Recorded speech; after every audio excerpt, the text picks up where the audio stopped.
tempat ya isolasinya. Oke, saya stop di sini. Ada yang dari air? Ada yang dapat dari air?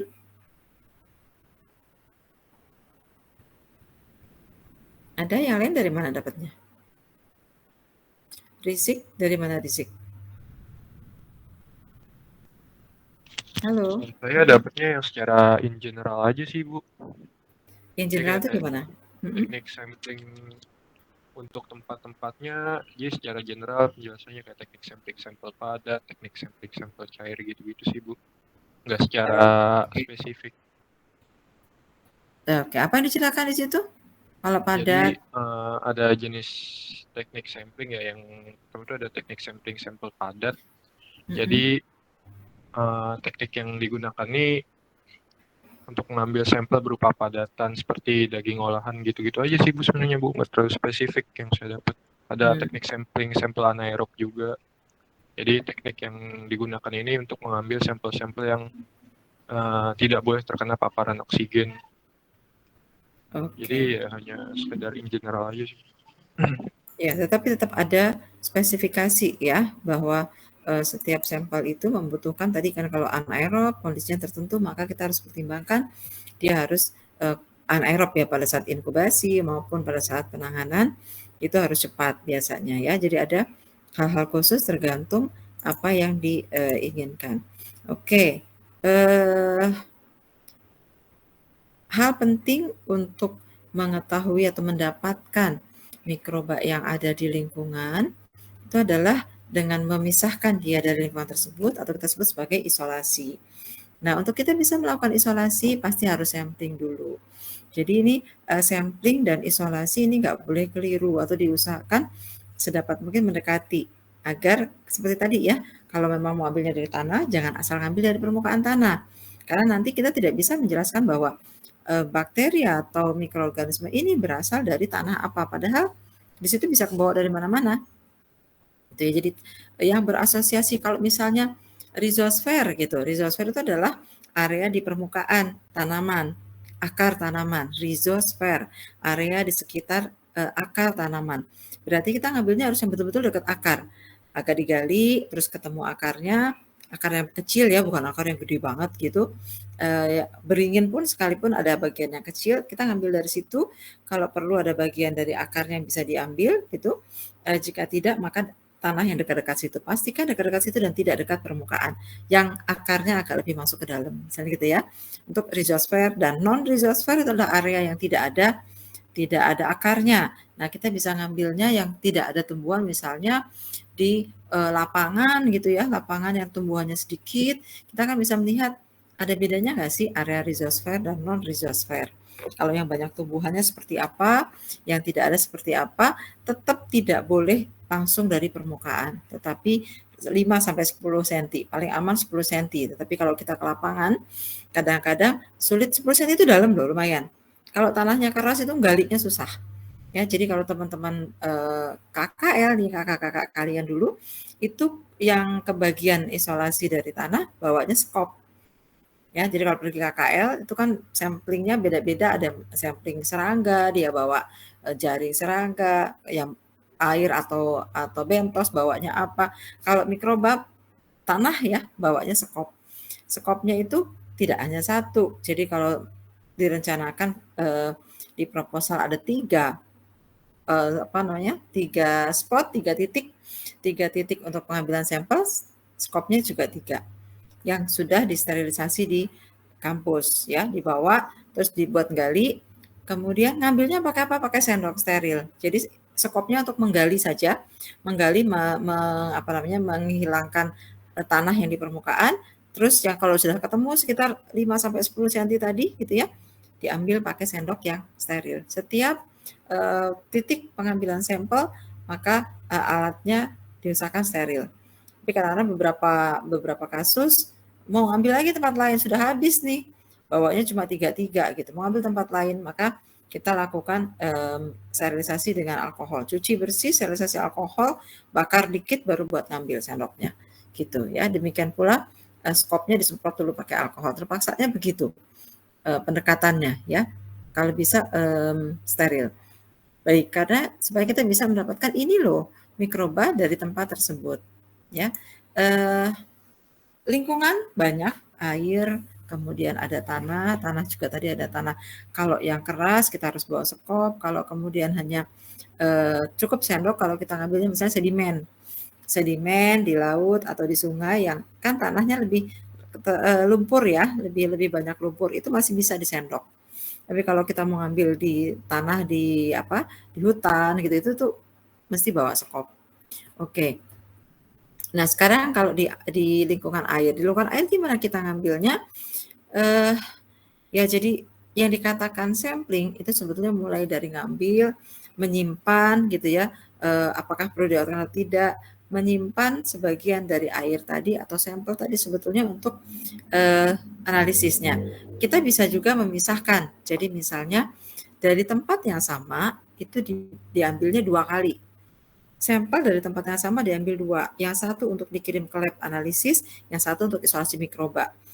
Kalau harus cepat, ya kita bisa ambil 2, langsung dikirimkan. Misalnya analisisnya lebih dalam ya, di situ ada kandungan mineralnya apa gitu, kemudian kandungan dari misalnya senyawa organik tertentu, apakah mau lihat fosfornya, nitrogennya, karena kemarin masih ingat siklus biogeokimia, banyak sekali mikroorganisme yang berperan untuk di dalam tanah ya, untuk mengembalikan mineral ataupun senyawa-senyawa dari organisme yang lain.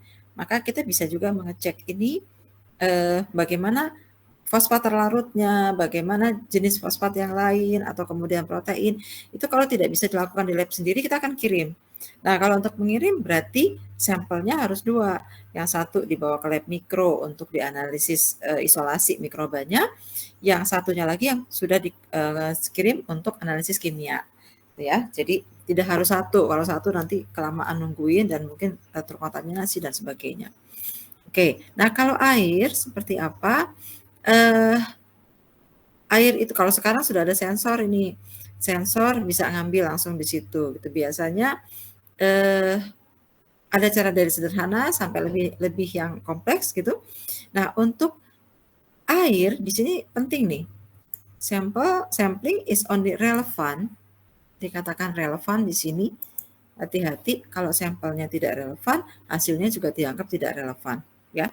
Jadi hanya relevan kalau mengambilnya itu betul, ya, benar dan kemudian representatif untuk studi lingkungan. Jadi kalau misalnya mau mengatakan jumlah mikroba di area mana, maka itu harus bisa dipastikan bahwa itu mewakili area tersebut.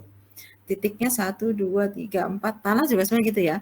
Tapi kalau kita hanya untuk ngambil di air ini ada mikroba apa enggak, mendeteksi saja, enggak perlu harus semua. Tapi kalau kita mau menjelaskan kelimpahan di area danau waduk ini, nah itu harus mengatakan kelimpahan berarti harus ada sampling yang representatif dari beberapa titik. Enggak bisa dari sini aja terus bilang di waduk ini kelimpahannya, enggak bisa karena itu bisa ada perbedaan ya, ada perbedaan jumlah dari tiap-tiap titik. Tanah apalagi, tanah itu beda, yang sebelah sini pH-nya begitu, sebelah sana lagi beda. Mungkin jumlah mikrobanya berbeda atau mikroba tertentunya yang berbeda. Ya itu memang harus dipikirkan apakah samplingnya sudah relevan atau belum. Kemudian ya untuk air ini sebentar. Ini yang ini ya. Yang pertama adalah ini tadi sudah. Kemudian sebentar. Ini kok kayaknya saya salah tayangkan. Enggak ada gambarnya. Rasanya saya sudah memasukkan berbagai gambar gitu ya. Sebentar saya cek.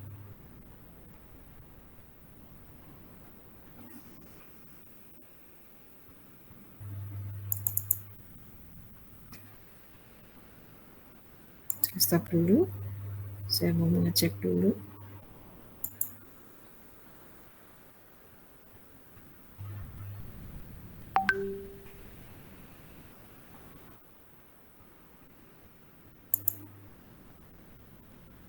Kayak ada yang salah tayangkan.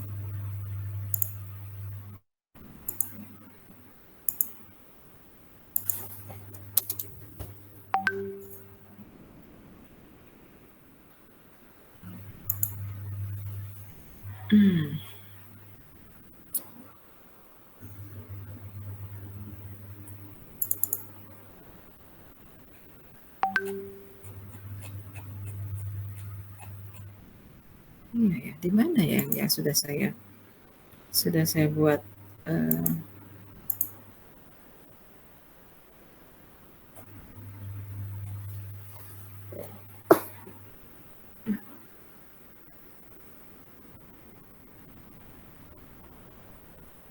Oke, kemana ya? Kok tidak ada?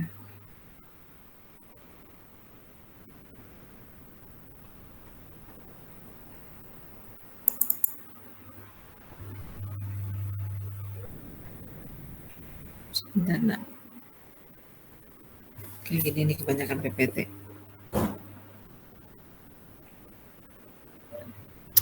Gak ketemu beneran. Padahal sudah saya rapikan gitu ya PPT-nya. Lupa nyimpen kayaknya deh. Tiba-tiba off sendiri. Aduh, beneran ini kemana ya?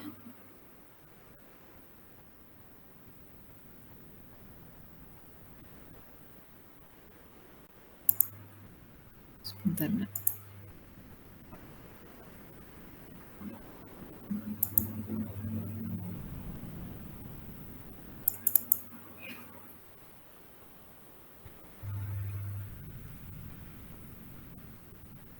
Sudah. Bener-bener ini kemana ya?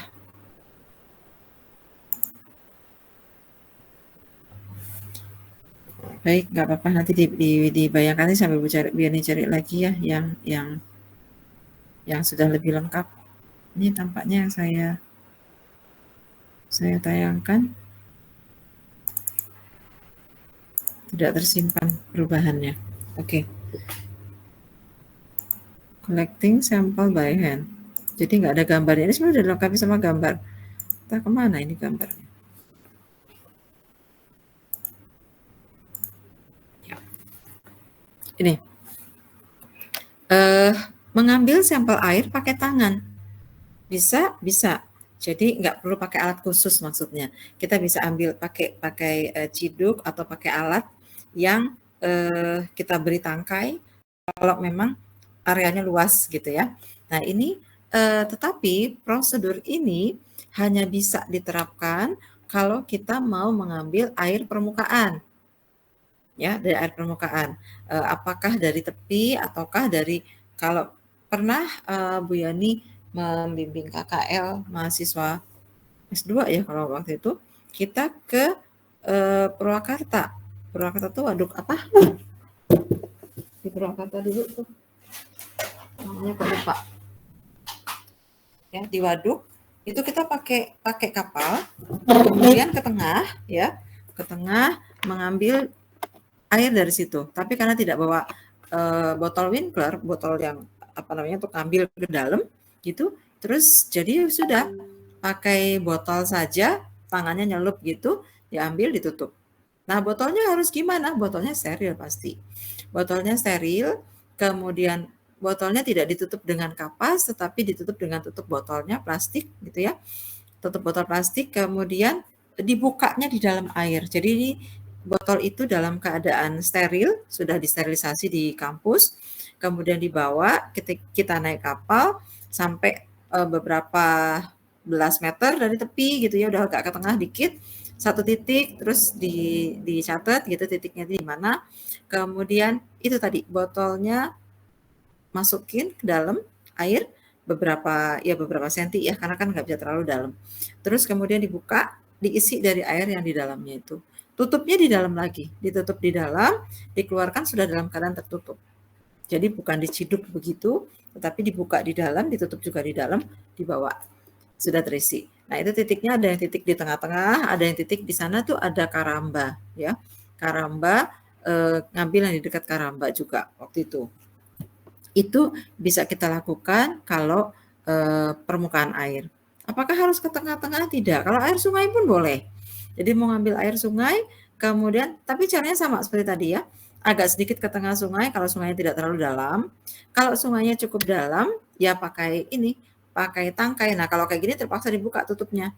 Jadi botolnya dikasih tangkai gitu, terus kemudian diambil gitu, tarik, ambil ke dalam, tarik, terus baru ditutup. Jadi dijepit, botolnya tuh dijepit, kasih tangkai. Bawa ke tengah gitu, ke tengah sungai atau tengah kolam misalnya, kalau kita tidak pakai kapal, bisa pakai itu. Jadi jaraknya tidak ngambilan dari pinggir.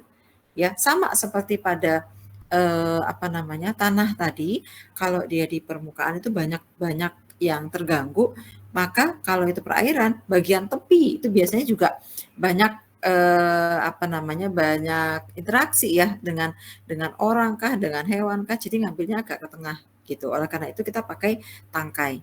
Ini untuk ambil sederhana yang pakai tangan gitu ya. Untuk air, tetapi kita bisa ngambilnya pakai tangan karena air permukaan. Kemudian ini tadi fishing rod, tangkai pancing ya, bisa pakai kayak semacam itu. Kemudian kalau pakai botol, ya ini biasanya untuk yang kedalaman tertentu gitu. Kemudian atau kalau hand samplingnya nggak memungkinkan atau tidak layak gitu tadi. Jadi udah pakai botol. Kalau pakai botol itu botolnya bisa botol sederhana. Kalau ini botol yang untuk laut dalam, jadi dia diturunkan, ada talinya, diturunkan, ada pembukanya. Ada pembukanya atau ada tempat untuk dia collecting waternya. Ya, jadi sampai di bawah bisa dihubungkan, ada pembukanya. Ini biasanya gini, ada katup. Ada katupnya yang kalau kita tarik talinya, katupnya terbuka, airnya masuk ke dalam kolomnya. Nanti kalau katupnya talinya kita lepaskan lagi, kita longgarkan, katupnya nutup lagi gitu. Jadi katupnya tinggal narik, nutup gitu ya. Turunin dulu, terus di atas ditarik talinya, katupnya akan ketarik. Nah, karena posisi ininya, nah ini kan di dalam posisi terbuka, di dalam keadaan tertutup. Karena posisi botolnya muka botolnya di bawah, maka airnya langsung naik. Kemudian tutup lagi. Setelah ini baru ditarik ke atas. Ini kalau untuk peneliti-peneliti yang pergi ke tengah laut, apakah dari LIPI, dari berbagai peneliti di dunia gitu ya, tuh. Untuk yang tapi tidak terlalu dalam, ya tidak terlalu dalam, masih bisa pakai tali gitu ke bawah. Nah, kalau untuk memang betul-betul laut dalam, ngambil sampel ke laut dalam kayak kita mau melihat arkea gitu misalnya yang dari dasar laut dalam, itu ya pakainya robot yang kemudian bisa dioperasikan dari jauh, dibuka tutupnya kayak tadi, katupnya, nanti airnya akan masuk. Untuk memastikan bahwa air itu memang berasal dari kedalaman tertentu. Ya, prinsipnya seperti itu. Kemudian nih pressure ya, contohnya pressure itu bisa menggunakan tadi robot, bisa juga alat yang sudah lebih lengkap seperti ini. Ini biasanya untuk sekaligus sampling pada beberapa titik. Ini udah bisa diatur. Ini kan ada banyak nih botolnya nih. Kemudian diturunkan, ini untuk peneliti-peneliti yang memang khusus gitu ya, melihat air bisa dianalisis air tidak hanya untuk mikroorganisme saja, tetapi dilihat dari senyawa kimianya atau hal-hal yang lain yang perlu dianalisis. Seperti ini, terus kemudian ini bisa dibuka satu-satu, dikasih tanda. Jadi kalau sekaligus serangkaian begini dimasukkan dalam kayak kurungan ya, ini botolnya, nanti pada kedalaman tertentu ini yang diturunkan, ini yang diisi, pindah lagi, ini yang sampel berikutnya, terus udah ada tandanya di situ. Botol nomor sekian, ini pada ambil dari area mana, koordinat berapa, dan seterusnya. Itu pentingnya. Kemudian setelah ngambil sampel, sama seperti tadi, yang penting adalah bagaimana menangani sampel. Sampelnya harus ditangani, berapa lama dia boleh bertahan, kemudian kalau mau disimpan tidak bisa langsung dianalisis berapa lama, perlu pakai zat tertentu atau tidak, penambahan zat tertentu untuk menjaga kondisinya supaya mendekati aslinya. Kalau kita katakan sama, mungkin tidak, karena pasti berubah.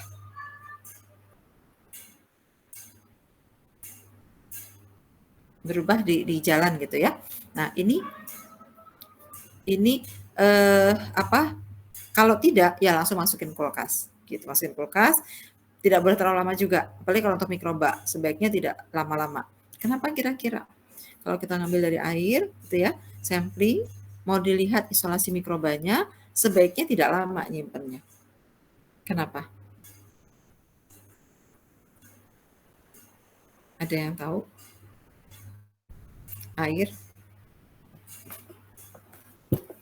Bagaimana dengan nutrisi di air?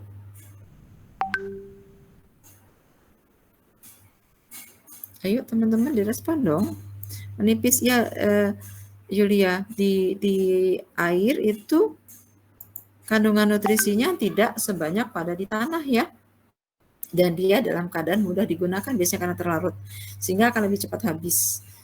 Kondisinya juga lebih fluktuatif, karena kalau air kena udara gitu, dia akan lebih mudah berubah suhunya dibandingkan tanah. Tanah masih bisa lebih bertahan ya, mikroorganisme di tanah. Kalau kita menyimpan sampel tanah dibandingkan dengan sampel air itu lebih rentan, sehingga dia harus lebih cepat ditangani kalau kita mau ngambil sampel dari air. Oke, ini air kira-kira alatnya khusus, kemudian harus diambil dengan khusus pula. Nah, ini contohnya kalau dari hiperbarik. Hiperbarik itu area yang laut dalam. Laut dalam, kemudian kita mikroorganisme sama dengan makro, ketika dia terbiasa di laut dalam dengan tekanan yang tinggi, kalau ditarik ke permukaan dia pecah selnya, ya, karena perbedaan tekanan yang tinggi. Sehingga sampelnya itu juga harus pakai alat khusus yang tekanannya terjaga. Kemudian ketika isolasi juga pakai aparatus atau alat yang memang ada tekanan di situ. Nah, ini ada high pressure vessel-nya di nomor 2 di sini. Segini aja nih, sampelnya ada di sini, dimasukkan di sini, tetapi ada alat-alat untuk mendukung agar di sini kondisinya tetap bertekanan, ya. Kemudian ada steril bag, transfer pipet, nomor 4 ini udah disiapin di sini. Kemudian multi well plate kalau untuk mengecek ya, dan sebagainya. Tapi sampelnya tetap dijaga pada kondisi yang ada tekanannya. Begitu. Karena kalau itu pecah ya biasanya. Ikan pun ditarik ke atas tuh mati gitu karena tekanannya berbeda. Sama dengan yang di tekanan atmosfer begini, begitu masuk ke laut pasti akan dipengaruhi. Demikian pula begitu. Yang dari laut dalam ditarik ke atas, tekanannya lebih rendah, itu pecah juga selnya. Jadi harus hati-hati untuk daerah ekstrim, lingkungan ekstrim. Untuk saat ini dengan perkembangan molekuler tidak terlalu menggantungkan pada isolasi selnya. Diharapkan sih memang kalau bisa selnya bisa gitu, bisa ditumbuhkan. Jadi kita bisa menganalisis lebih lanjut gitu ya. Tetapi untuk hal-hal yang kemudian tidak memungkinkan, begitu dikeluarkan dia pasti mati, nggak bisa jadi koloni, maka yang dideteksi adalah DNA-nya. Jadi sampel tadi kita koleksi kemudian diambil, dianalisis tidak dengan cara menumbuhkan, mengisolasi, yang diisolasi adalah DNA-nya. Bisa mengisolasi DNA nggak diambil organismenya, bisa. Jadi ada DNA atau isolasi DNA langsung dari sampelnya. Biasanya itu populasi, yang kebaca nanti populasi. Air langsung untuk isolasi DNA dan deteksi gitu ya. Itu misalnya pakai NGS gitu. Next generation sequencing. Sekarang sudah pakai NGS, langsung disekuen. Jadi dapat langsung kitnya itu sudah langsung untuk mensekuen, akan bisa kelihatan dalam 1 mili air ini ada berapa perkiraan berapa jenis mikroorganisme yang ada di situ, populasi. Tapi kita nggak dapetin mikrobanya karena kita tidak bisa melakukan isolasinya. Ya, pendekatannya sekarang ke situ, sehingga para ahli bisa mengetahui ternyata di laut dalam ini ada isolasi, ada isolat apa saja, ada perbedaan tidak? Sama-sama palung laut dalam, di daerah sini dengan sebelah sini gimana? Di gunung berapi, daerah sini dengan daerah situ, bedanya apa? Itu tidak bisa mengambil sampelnya, apalagi kalau dari gunung yang jauh gitu ya, terus keburu dibawa ke labnya tuh malah mati di jalan, maka biasanya langsung di sampelnya itu untuk isolasi segera ke DNA-nya. Atau nggak apa-apa dibawa ke lab, kalau untuk DNA kan masih bisa bertahan. Ketika organisme mati, DNA-nya masih bisa kita analisis, gitu ya. Jadi pendekatannya ke arah sana. Ketika semua pendekatan ini kemudian tidak bisa tidak representatif gitu kira-kira. Nah, kemudian kalau dari tanah tadi sudah diberikan contoh ya. Dari tanah ini biasanya terkait dengan kajian untuk melihat jenis-jenis mikroorganisme dan aktivitasnya di tanah. Fungsinya apa, bagaimana tanah dipengaruhi oleh keberadaan mikroorganisme tersebut gitu ya. Kemudian kesuburan tanah dan lain-lain. Silakan Anda bisa lihat ini dulu sudah juga horizon A ya waktu yang belajar tanah yang pertama ya. Kemudian ya kedalamannya sama bervariasi gitu ya, bisa sampai ke sekian meter gitu ya. Biasanya nih yang kita ambil layernya sekitar 0 sampai 30 cm. Tadi tergantung alatnya. Kalau alatnya hanya bawanya sendok ya kita nggak bisa dalam-dalam. Tapi ya jangan juga di permukaan, tetap diupayakan 5 cm ke bawah gitu minimal. Kalau pakai sekop bisa 10 cm atau lebih gitu. Nanti ada lagi alat untuk menancapkan bentar ya. Nah, bisa pakai nanti shovel atau skop yang besar seperti ini atau ada bor begitu atau ini. Nah, ini. Ini ada alat yang seperti ini yang nanti kita bisa nancep ke dalam. Bentuknya seperti ini. Ada kayak pipa gitu ya, tapi berlubang. Beda-beda sih ya. Ada yang lubangnya tuh nggak sebesar ini gitu, ada yang kecil untuk melihat ya kedalamannya berapa. Ini sebetulnya kenapa kok apa namanya? Ada terbuka gitu ya, sekaligus untuk mengukur. Jadi kalau nanti tanahnya terbawanya sampai sini, ini kedalamannya berapa? Gitu kayak bor. Ini bisa dilengkapi lagi dengan alat untuk menekan dia lebih jauh ke bawah. Kalau pakai tangan aja, kalau tanahnya gembur, itu bisa sampai dalam. Tapi kalau kemudian tanahnya tidak gembur, keras, ini susah, sehingga perlu dibantu di sini ditekan, ada kayak semacam bor atau penekan yang membuat dia tertekan ke dalam. Terus nanti kalau ditarik ke atas, ini kita akan bisa lihat dia berapa senti gitu. Kan ini kan pasti nggak bisa masuk ke dalam kan ya, ke tanah. Jadi yang tertancapnya mungkin sampai di sini, ini kita akan lihat berapa, kita ukur aja. Gitu ya. Lalu ini kalau dia cukup banyak terambil seperti ini, kita bisa mengambil beberapa titik loh. Yang di sini area berapa senti dari permukaan, ini berapa senti gitu. Makanya ini biasanya kalau yang panjang ditekan ke bawah, area yang terambil bisa lebih banyak, kita lebih sampai 30-40 cm, kita bisa ambil fluktuatif, ambil beberapa sampling dari kedalaman yang berbeda. Intinya dibuka, makanya ini dibuka, terus nanti diambil ini yang di dekat permukaan tanah 5 cm dari permukaan tanah, 10 cm, 20 cm, dan seterusnya. Ya, kemudian berapa jauh dari akar, permukaan akar tadi, karena untuk kita melihat rhizosfer dan non-rhizosfer. Ini hand auger, sekop tangan gitu, tapi juga disteril. Sterilnya ya bisa autoclave, bisa di oven, kalau dia gede banget ya mungkin dengan alkohol dan sebagainya. Itu ya, ini contohnya. Kita masih di atas tadi. Sampling, kedalamannya oke. Nah, sekarang titik pengambilannya. Titik pengambilan sampel seperti yang tadi Bu Yani sampaikan. Apa sih tujuan atau data yang mau kita kemukakan? Apakah data dari seluruh area itu? Sehingga kita akan bilang mewakili atau tidak. Biasanya nih kalau mahasiswa seminar KKL, terus ngambil sampel, kalau pengujinya ada Bu Ratna Komala, itu mewakili enggak? Kalau dikatakan bahwa dia ngambilnya dari hutan apa gitu misalnya ya, mewakili atau tidak?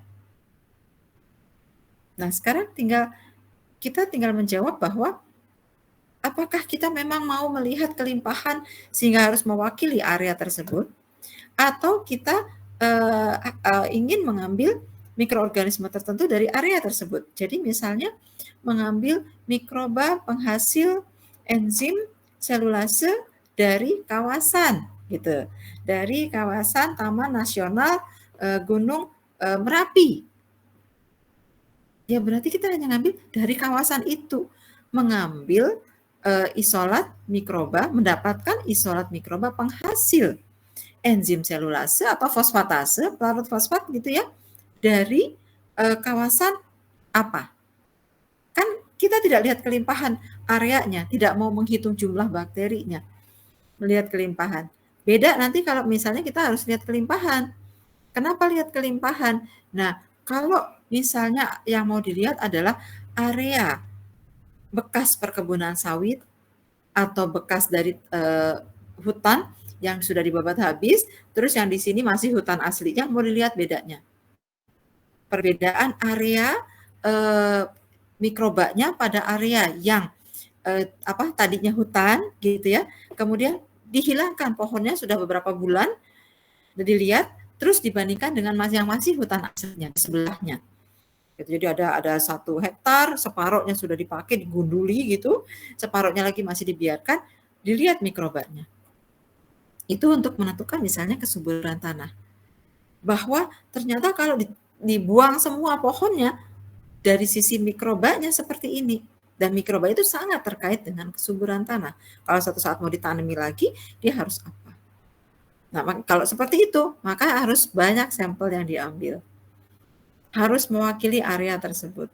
Dan pengambilannya gitu ya, bisa reguler setiap sekian meter, titik, pindah lagi sekian meter diukur. Kalau di sini luasnya misalnya tadi 500 meter, maka setiap titiknya jaraknya misalnya 20 meter sekali atau 25 meter sekali, ambil sampel.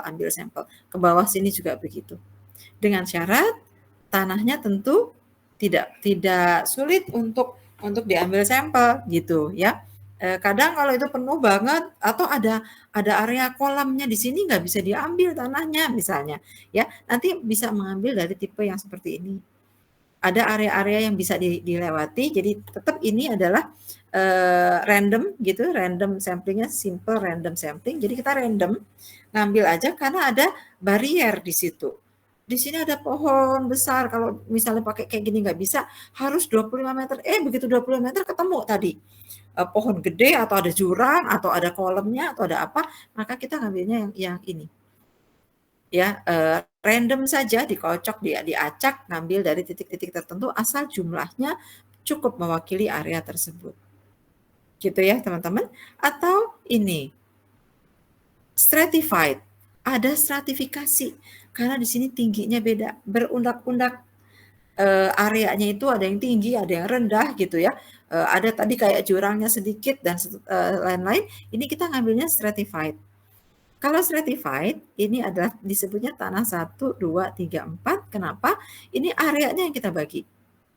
Nanti tanahnya dicampur jadi komposit. Namanya komposit.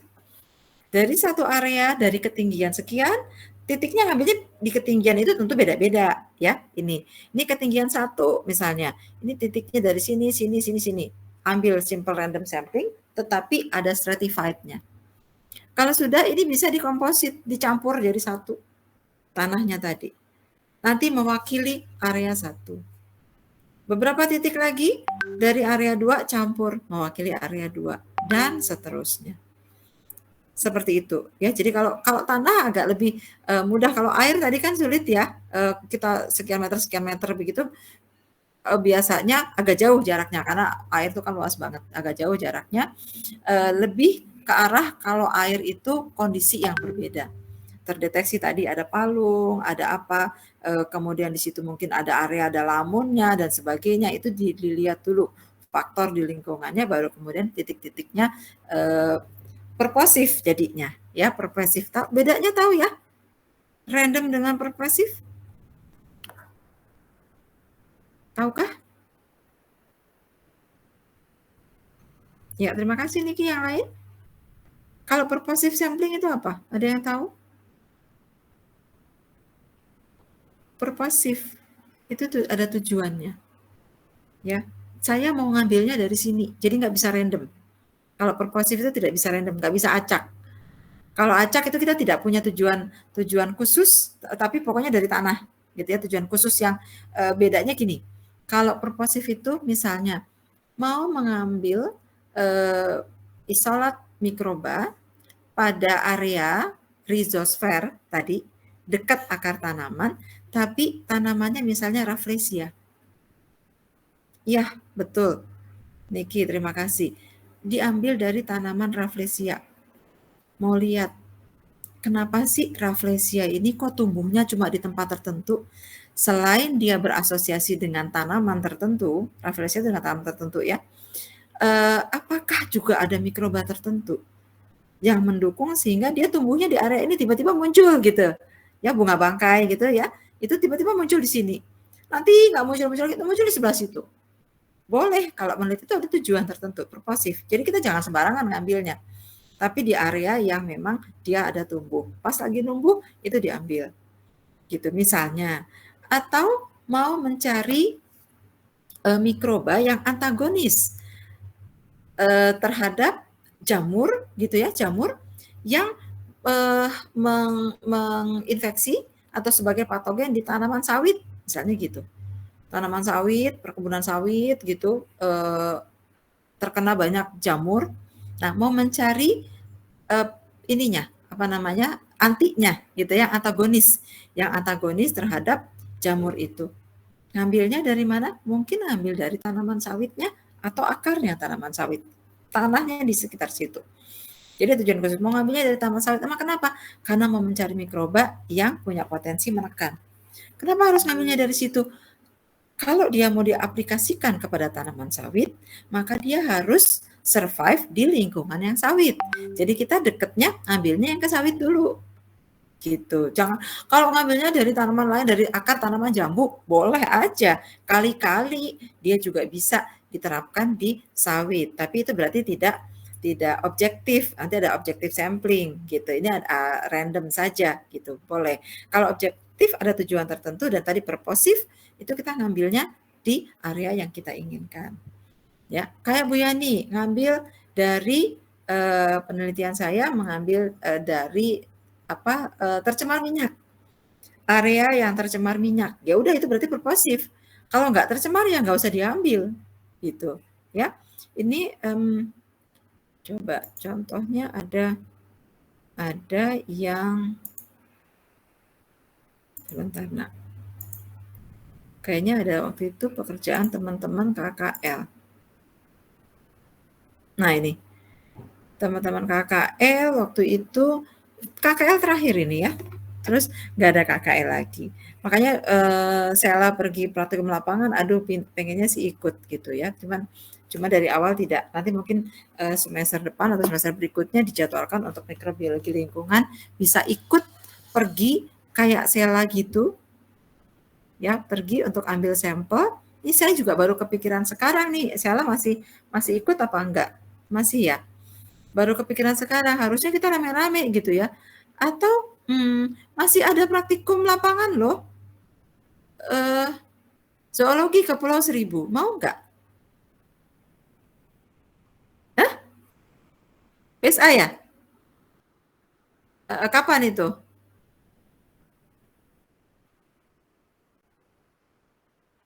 Akhir Oktober. Oke. Oke. Ada yang ambil BSA juga nggak di sini? Tahun 2000 jadi tanggal 12 November ya? Iya, Ibu. Oke.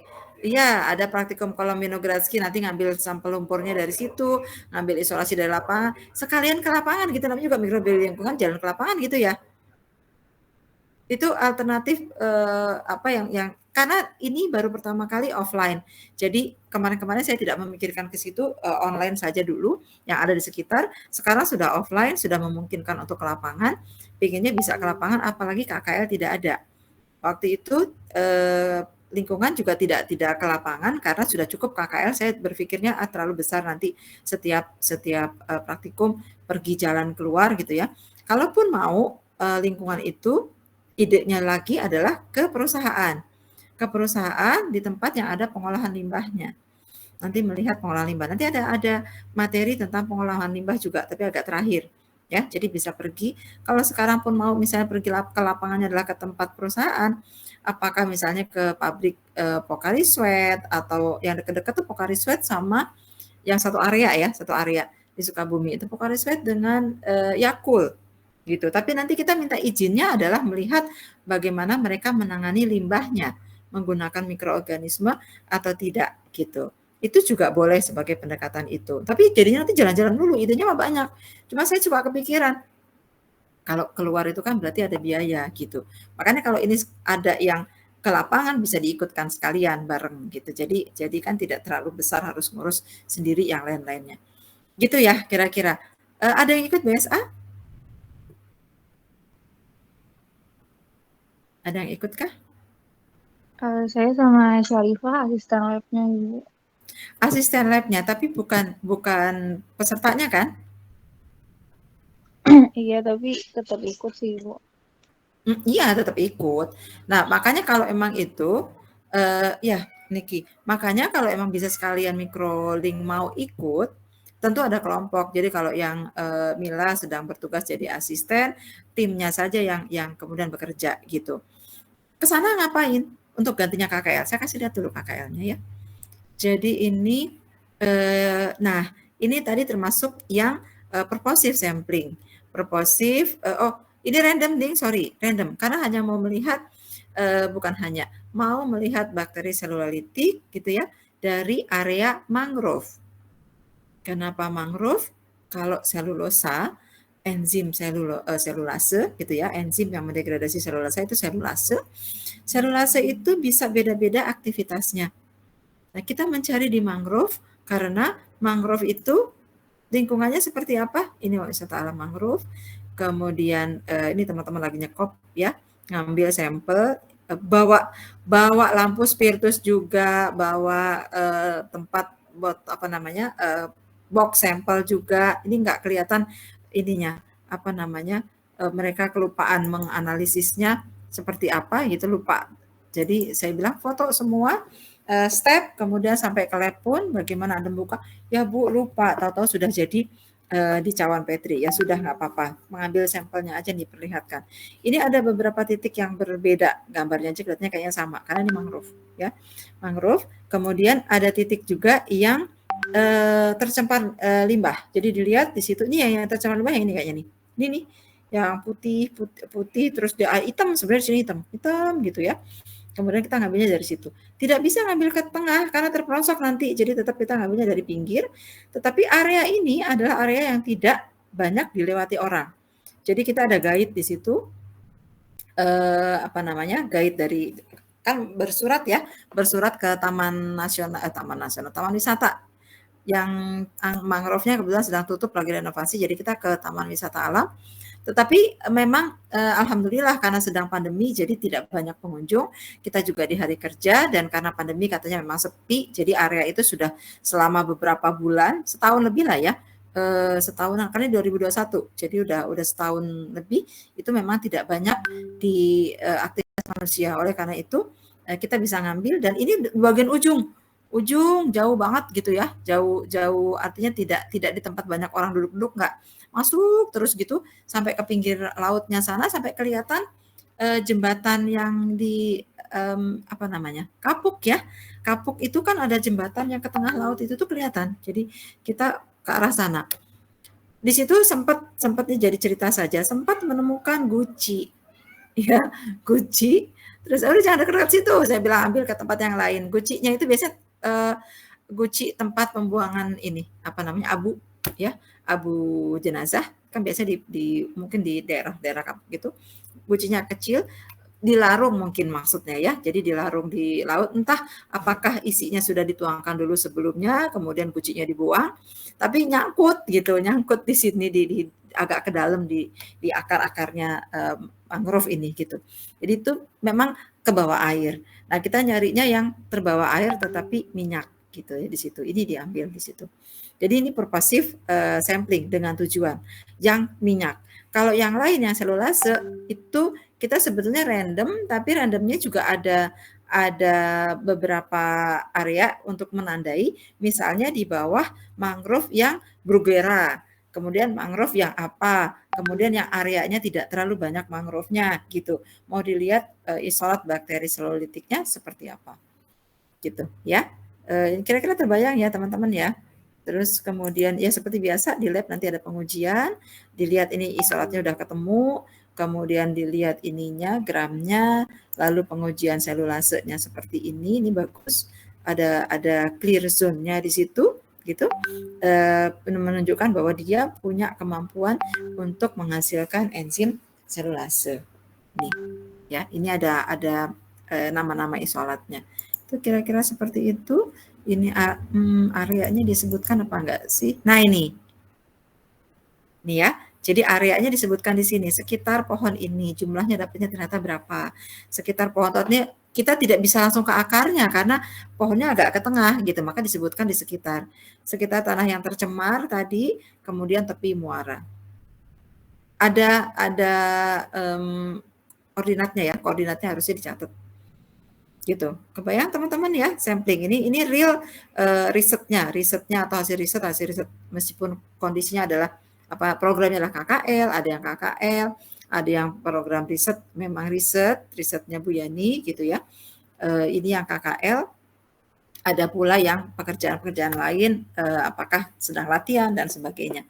Itu banyak. Waktu sebelum pandemi ya, setelah pandemi saya nggak berani, latihan-latihan pun waktu itu belum berani, jadi tutup dan baru kali ini kita buka lagi.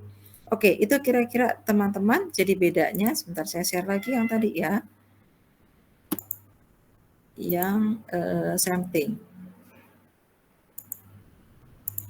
Nah, ini tadi. Sudah cukup jelas ya bagaimana kita menentukan tempat pengambilan sampel.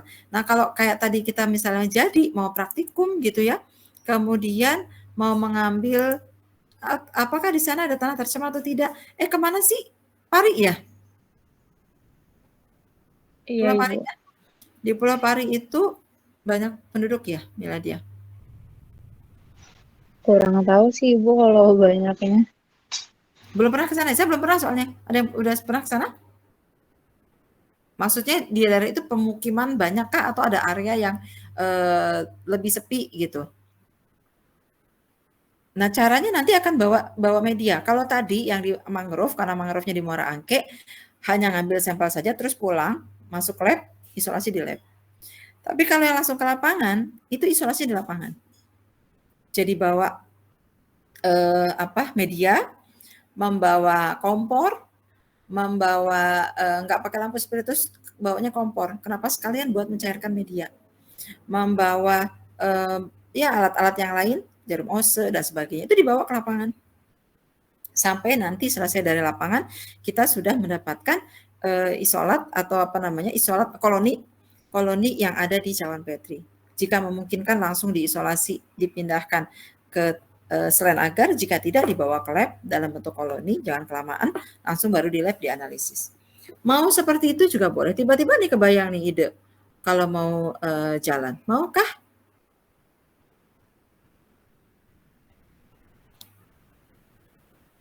Yang lagi PKL ya, kok gak ada yang jawab, berarti nggak mau ya, udah nggak jadi, dieliminasi deh idenya. Mau Ibu. Itu dieliminasi nanti. Jadi kayak KKL, Anda tidak, ya terima kasih, Anda tidak pergi KKL, tapi kita KKL untuk mata kuliah mikrobiologi lingkungan ya. Yang Cipelangnya nggak keburu, nggak apa-apa. Iya, maunya banyak banget. Ini kok saya jadi kayak lihat live yang di Shopee gitu ya, itu banyak itu ya. Oke.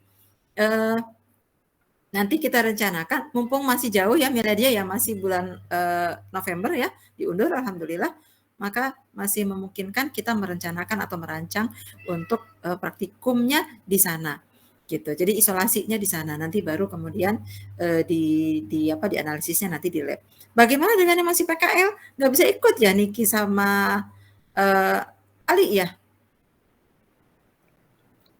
Kalau saya belum tahu Ibu, nanti saya coba tanyakan ke itu dulu Bu, ke ibu-ibu lab saya Bu. Oke, sebentar. Miladia, berangkatnya hari apa sih? Hari tanggal 12-nya kan hari Jumat, jadi hari Jumat pagi udah di pelabuhan Bu. Jumat pagi sudah di pelabuhan, sampai hari? Sampai hari Minggu. Sampai hari Minggu. Artinya Ali dan Niki, kalau kita jadi tadi Niki menyarankan ke Muara Angke tadi boleh juga. Ali dan Niki ya. Kalau yang lain-lain, Ali dan Niki yang sedang PKL, kalaupun izin itu 1 hari Jumat saja. Jadi izin di hari Jumat karena kita perginya Jumat, Sabtu dengan Ahad ya, Nadia ya. Iya Ibu. Kira-kira begitu Ali. Jadi tidak izin sampai sekian hari, enggak. izinnya hanya 1 hari di hari Jumat. Berangkatnya Jumat pagi. Kalau memungkinkan. Gitu ya, Ali ya? Baik Ibu, berarti tanggal 12 tadi Ibu. Tanggal 12.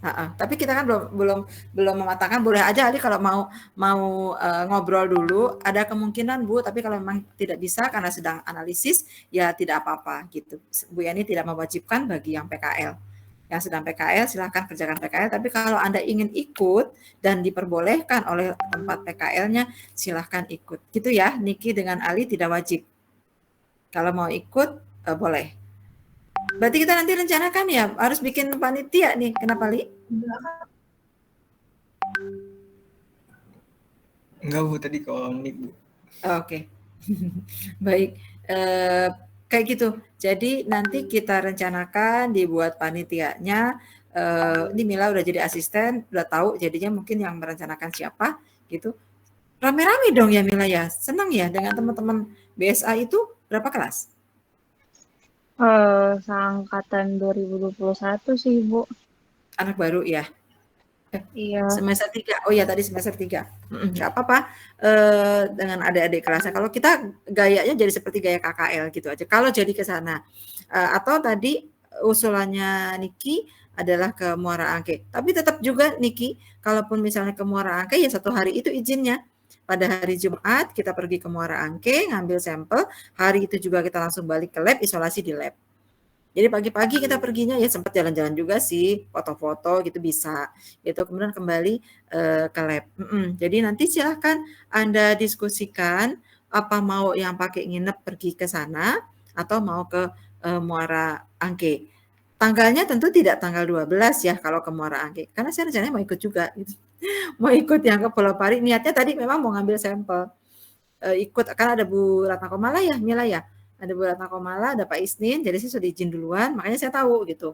Cuma saya nggak tahu kalau tanggalnya ternyata ditunda. Ingat saya akhir Oktober gitu. Memang Bu Yani rencananya mau ikut, gitu. Tapi kalau kemudian kalian juga mau ikut, udah sekalian kita ajukan izin untuk praktikum lapangan dari mikrobiologi lingkungan. Gitu ya teman-teman.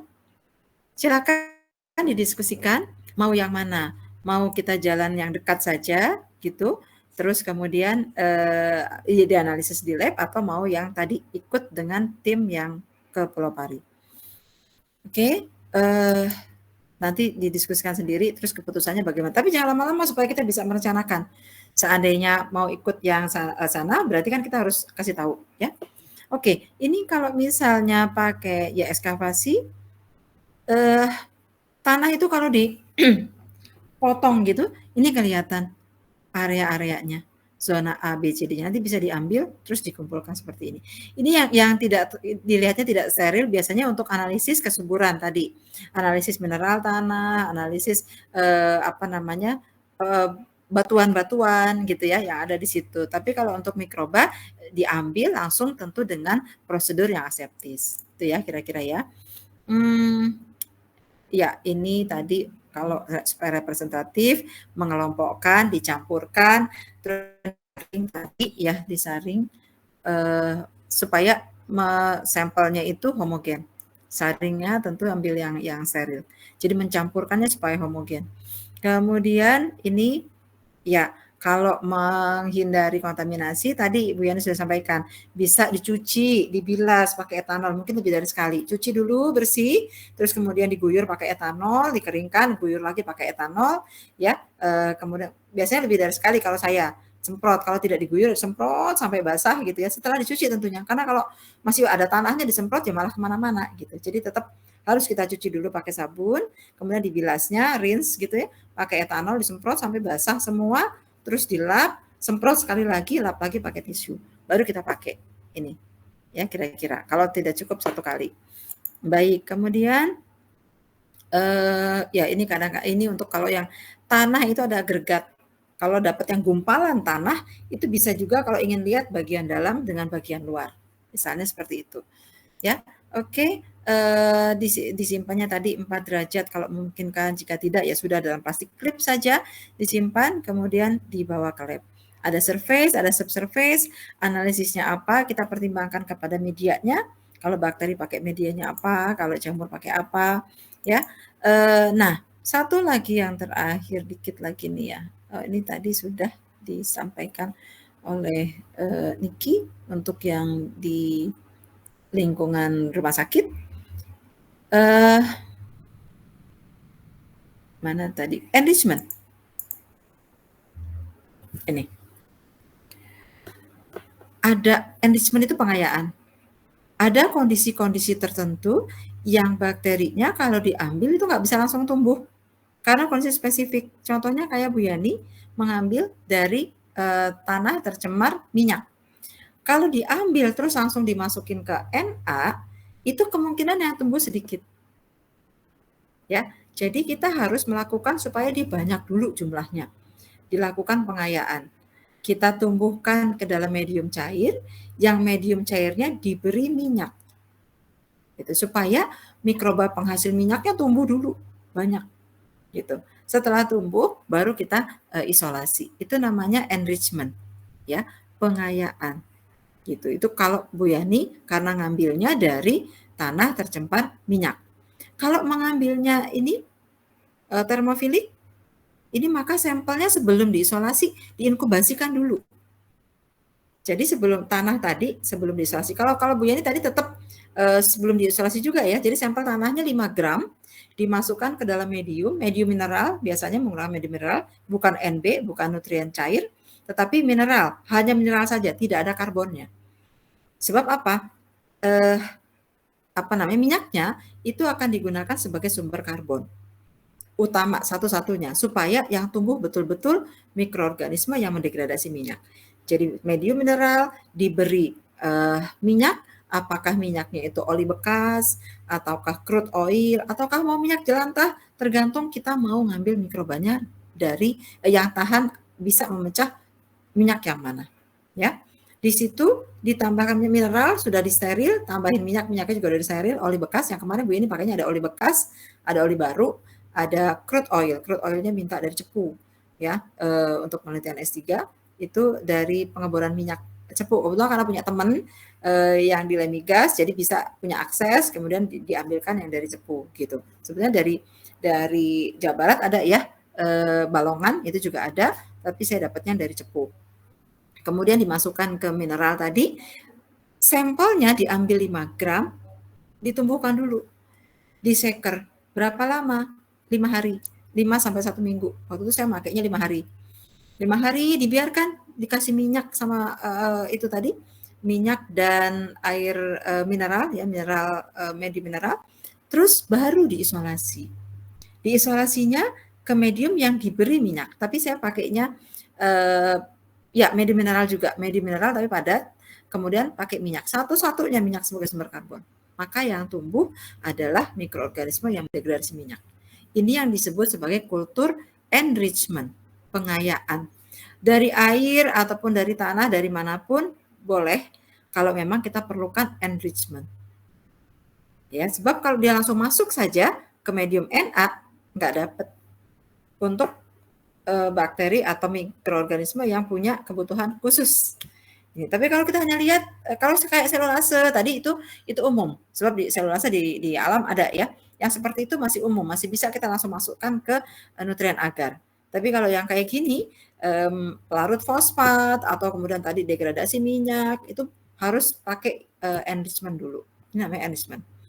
Baik, kemudian contoh lain, pestisida, tadi contohnya juga gitu. Maka ditambahkan, kita mau lihat pestisida apa yang mau kita pakai. Ya, dicobakan dulu, enrichment dulu. Oke, kemudian ini tadi yang Niki sampaikan, nah ini Bu Yani sampaikan juga ini contoh dari jurnal tadi ya, ngambil di permukaan untuk patogen atau untuk mikroorganisme di rumah sakit. Ini ada yang cawan petrinya sudah ada ininya loh.